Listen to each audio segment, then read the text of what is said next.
Приказываю на этот период. My order is to cease all military hostilities for this period. We are acting under the presumption that Ukraine will follow our example and do the same. But our forces should be prepared to repel any potential violations of the ceasefire, as well as provocations or any aggression by the enemy. So our correspondents are covering this story in both Ukraine and Russia. Zein Basravi is standing by in Kyiv. First, though, we're going to go to Yulia Shapovalova, who's in Moscow. So, Yulia, we're talking about, at best, a cessation of hostilities, which will last 30 hours starting now. Absolutely right. And of course, we're waiting for more reaction to come. At the moment, I'm reading the statement of the Russian Defense Ministry. It says that Russia will observe the ceasefire only if this ceasefire is observed by Kyiv. So Vladimir Putin has also urged Kyiv to observe the ceasefire. Putin's intention to declare a truce was not publicly announced in advance. This is the first time Russia has suspended fire since the beginning of the Ukrainian conflict. Vladimir Putin expressed hope that Kyiv actually would follow suit. According to Vladimir Putin, the truce would show the readiness of Kyiv to be able to resolve the issue peacefully, to be ready for some kind of dialogue, I guess. Vladimir Putin basically hopes that the ceasefire will continue, we presume. So obviously, as you mentioned, this announcement is happening after the Americans said earlier that they were losing patience. US President Donald Trump said just recently that he would abandon attempts to facilitate a peace agreement between Russia and Ukraine in the coming days if he didn't see any clear signs that such a deal was achievable. Vladimir Putin also said that he welcomed US efforts to achieve a peaceful settlement in Ukraine. At the same time, according to Vladimir Putin, Russian troops should be prepared to repel possible violations of the ceasefire and any provocations from the Ukrainian side. So, of course, once again, we're waiting for more reaction from Russia, but no doubt this decision would be positively received here, and not just here, but also around the world, because this move definitely gives hope to so many people, and the timing is also right as the Christian world is celebrating Easter these days. Yulia, thank you very much. Let's go and talk to Zein. Zein Basravi is in Kyiv, the Ukrainian capital. Does Ukraine want this Easter ceasefire? Well, Ukrainians will tell you that they agreed to a ceasefire more than 30 days ago and that Russia did not.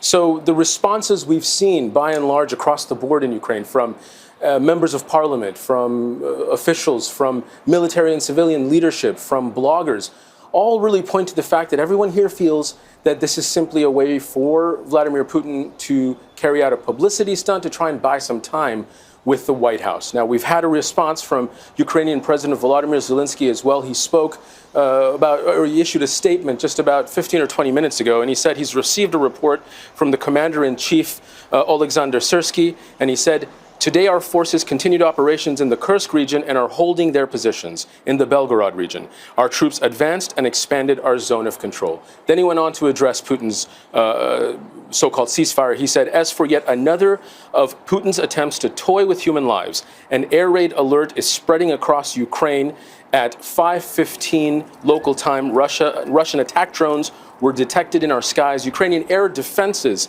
and aviation have already begun working to protect us. The presence of Shahed's drones in our skies on Easter is a clear reflection of Putin's true attitude towards this holiday and human life." Now, just within minutes, within an hour of the announcement from the Kremlin about this unilateral ceasefire, air raid alarms went off in regions all along the eastern part of Ukraine, as well as the Kyiv region. That air raid siren is now over, but it still remains that Ukrainians feel that this is yet another example of Russia saying one thing and likely going to be doing another. One opposition MP on his Telegram channel said that this is just an example of the fact that Putin is afraid of Trump and just trying to buy some time. So people are looking at this very cynically. They're saying that they already agreed to a ceasefire in Ukraine. Why just have a ceasefire for a matter of a day or some hours when they agreed to a unilateral ceasefire over a month ago that should carry on into perpetuity while they negotiate some sort of negotiated solution to this war? So Ukraine and Russia still worlds apart. There is one perhaps glimmer of hope, and I say this cautiously.